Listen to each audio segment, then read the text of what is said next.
Los escritos de Rabash. Carta número 28. 2 de enero de 1957, Manchester. A mi amigo. He leído tu carta del mes de Tebet, diciembre de 1956, y responderé de manera breve y general. Ya te he escrito que existen juicios mitigados. Entender esto en la preparación para entrar en el palacio del Creador es que, a veces, una persona siente que se encuentra en un estado de bajeza, es decir, que no tiene ni Torá ni obra, y además pensamientos de vanidades mundanas y cosas por el estilo. En ese momento uno cae en la desesperación diciendo, y yo para servir a mi amo, eso debió haber sido dicho acerca de otra persona.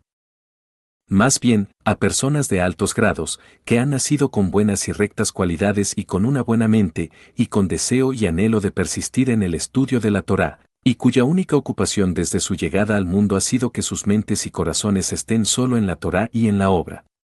Pero un hombre de mi valor pertenece al establo de las vacas, y el versículo, porque no es cosa vana para vosotros, pues es vuestra vida y la prolongación de vuestros días, no fue dicho acerca de mí.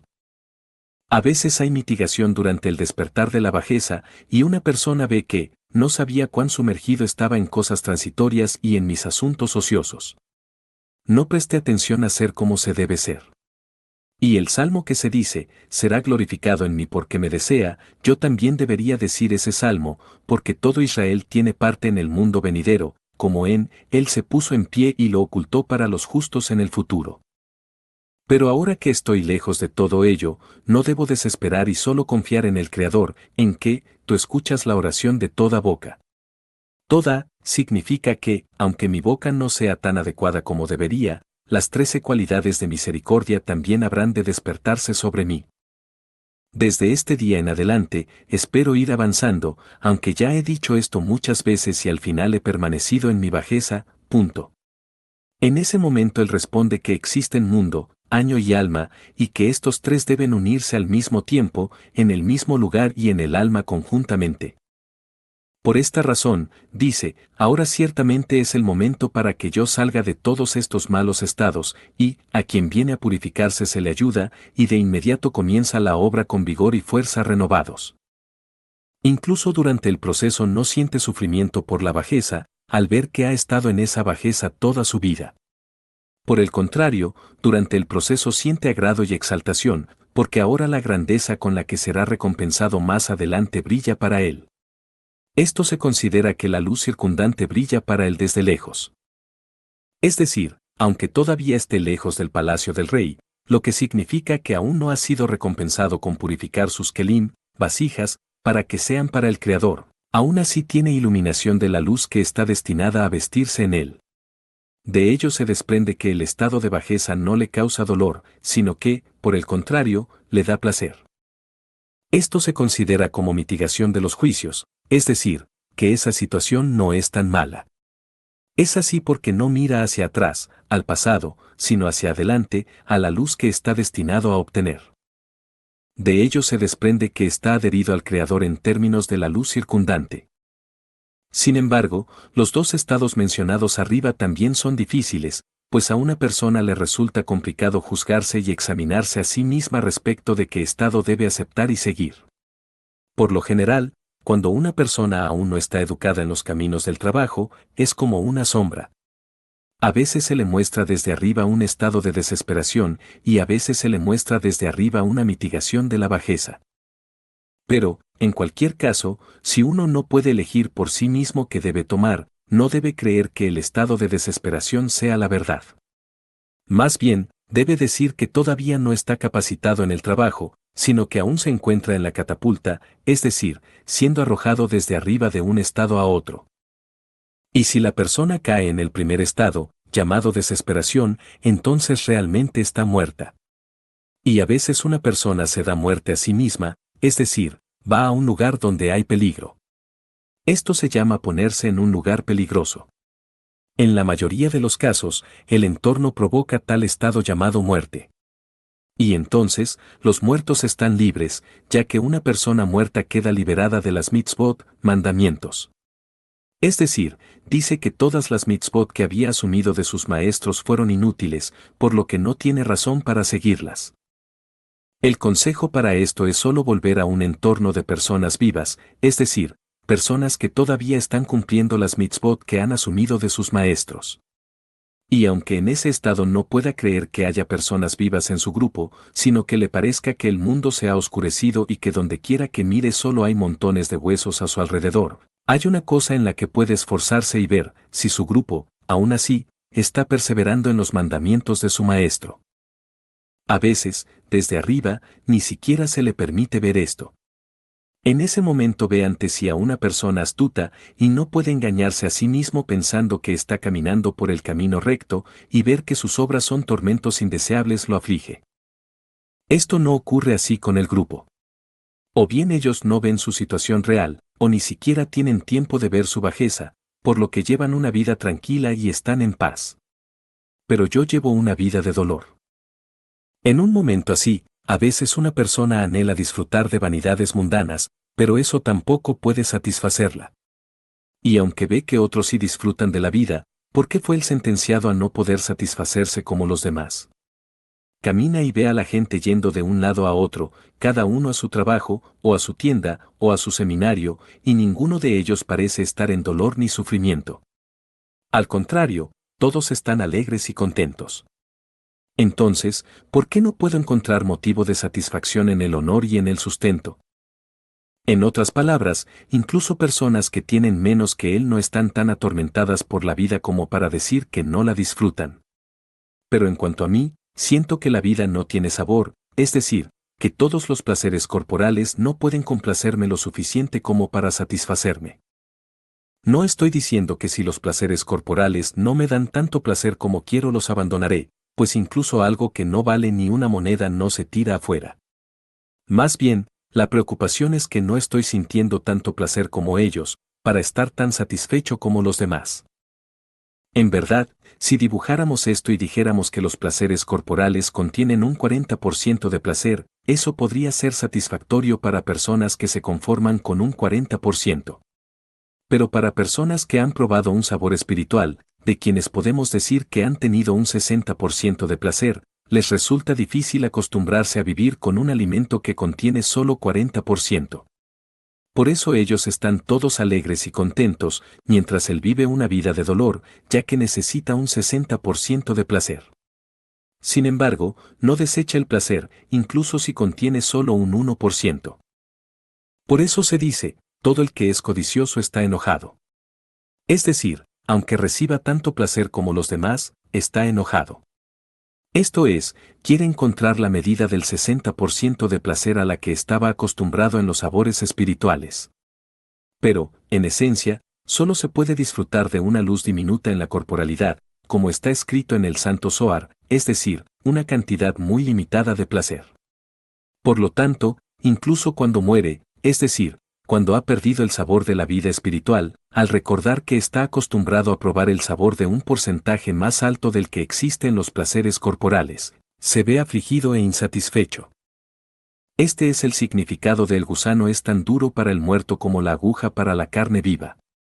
Es decir, cuando está muerto, pero recuerda el sabor del placer que había tenido cuando estaba espiritualmente exaltado, llamado gusano, como una aguja para la carne viva, es decir, cuando estaba vivo y todos sus placeres estaban en la Torá y en el trabajo, y sentía el sabor del trabajo de devoción con el fin de otorgar contentamiento a su Hacedor. Y si algún pecado despertaba en él, es decir, un anhelo del deseo de recibir, esto le causaba dolor. Este es el significado de como una aguja para la carne viva, es decir, cuando estaba adherido a la vida. Pero ahora, cuando recuerda el gusano, es considerado como muerto y también se ve afligido. Sin embargo, es una regla que los muertos son olvidados del corazón. Es decir, olvida que una vez estuvo vivo y que ahora se encuentra en un estado de muerte. Son lavados por la corriente de vida del público general y ya no viven una vida de tristeza. En otras palabras, llegan a un estado en el que lo olvidan todo.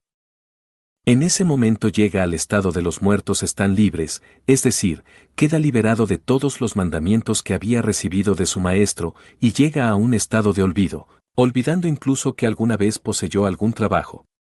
Más bien, le parece que ha estado en este estado toda su vida, y se olvida incluso de hacer ese cálculo, sino que simplemente fluye con las corrientes del mundo. De ello se deduce que existen varios estados antes de que uno llegue a aferrarse a la tubería de la vida que sostiene a todas las almas. 1. Olvida hacer un escrutinio respecto a su estado actual. 2. Escudriña y ve que está muerto, y recuerda el tiempo del gusano. En ese momento siente una vida de dolor, como está escrito, como una aguja para la carne viva. Sin embargo, cae en la desesperación.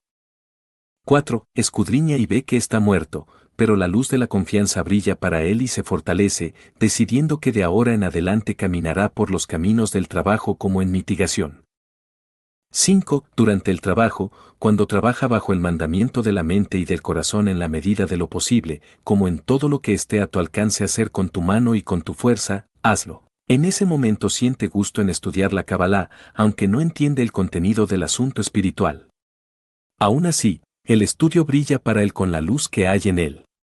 También siente el sabor de trabajar por encima de la razón, y siente la lejanía que le provoca el deseo de recibir, y anhela dedicarse solo al trabajo de otorgamiento hasta que el Creador tenga piedad de él y lo reciba, como está escrito, oiré lo que Dios hablará, pues él hablará paz a su pueblo y a sus fieles, y no vuelvan a la insensatez.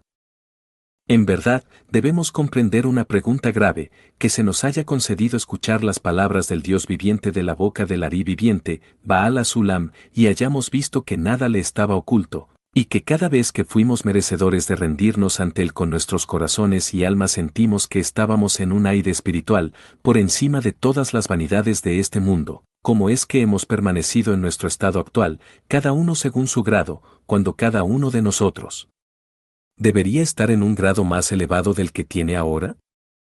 Este asunto se revela en la Torá.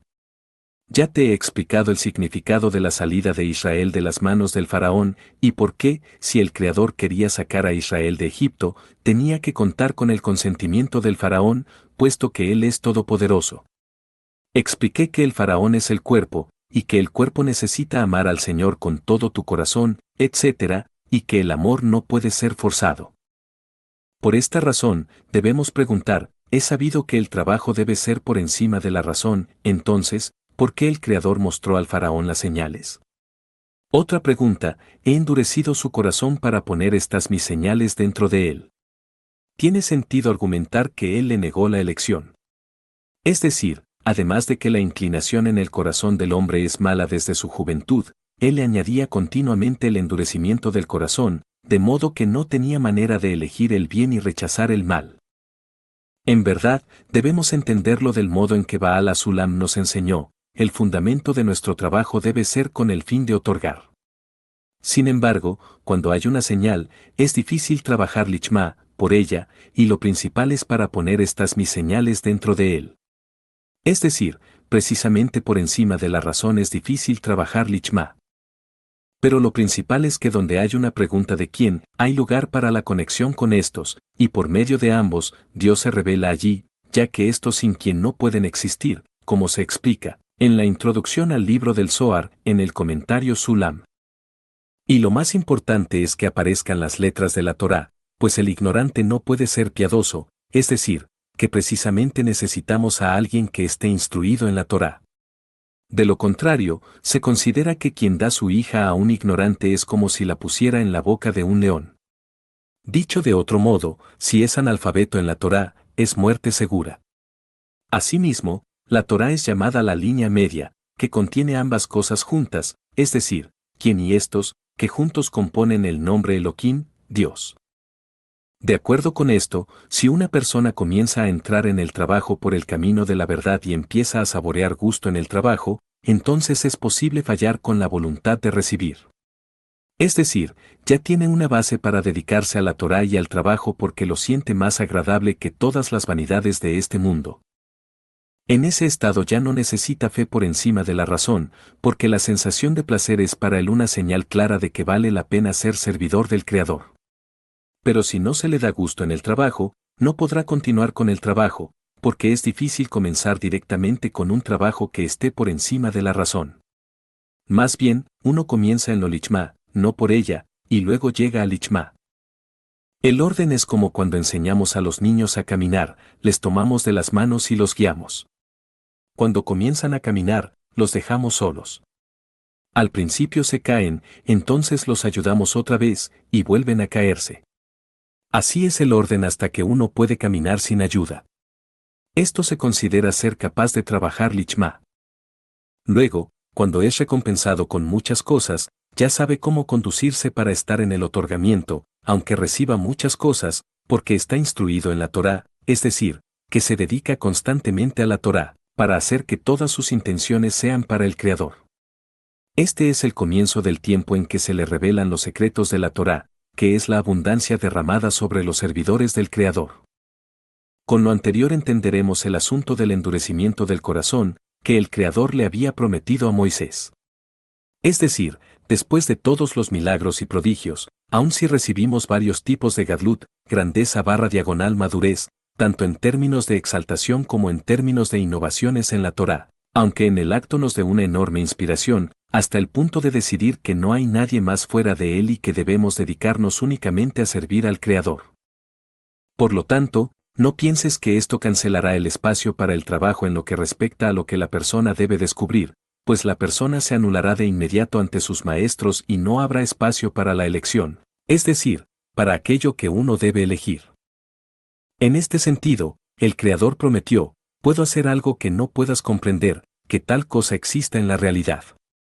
Es decir, yo he endurecido su corazón, ya que el Creador da el endurecimiento del corazón porque, inmediatamente después de todas las señales evidentes, Él lo olvida todo y tiene que comenzar su trabajo de nuevo. Y si preguntas, ¿por qué necesito todas esas señales y Él las olvida? La respuesta es que el tiempo en que tiene una señal clara de que vale la pena ser servidor del Creador se llama apoyo. Y esto no se le atribuye a Él, sino únicamente al que apoya. Pero junto con esto, se acostumbra a caminar, como en la alegoría del niño. Por lo tanto, aunque fuimos recompensados con oír las palabras del Dios viviente desde la Sejiná, divinidad, que hablaba por la boca de Baal Asulam, la elección aún permanece con nosotros. Así, aunque Él nos reveló muchas revelaciones, fue solo con el fin de guiarnos para que pudiéramos caminar sin ayuda. Por consiguiente, por cada innovación que nos reveló en la Torá, que nos trajo exaltación y gran confianza para dedicar nuestras vidas únicamente por el bien del Creador, de inmediato llegó un endurecimiento del corazón, como en por qué he endurecido su corazón, para que luego pudiéramos hacer nuestra propia elección, ya que esto se llama trabajo sin apoyo. Su intención era llevarnos a la plenitud deseada. Por eso cada uno permanece en un estado que no es adecuado para un alumno suyo, y necesitamos fortalecernos, como está escrito en mi carta anterior, que Jacob el patriarca no murió, es decir, que su cualidad de verdad vive para siempre. Y que se cumpla el versículo, no temas, siervo mío Jacob, dice el Señor, ni te amedrentes, Israel, porque yo te salvaré desde lejos, y a tu descendencia de la tierra de su cautiverio. Es decir, aun si estamos en completo alejamiento, la salvación del Señor es como un parpadeo del ojo, y seremos recompensados con llegar a la verdad, es decir, a otorgar contentamiento al Hacedor. Amén, que así sea. Tu amigo, Baruch Shalom Halevi Ashlag. Hijo de Baal Asulam.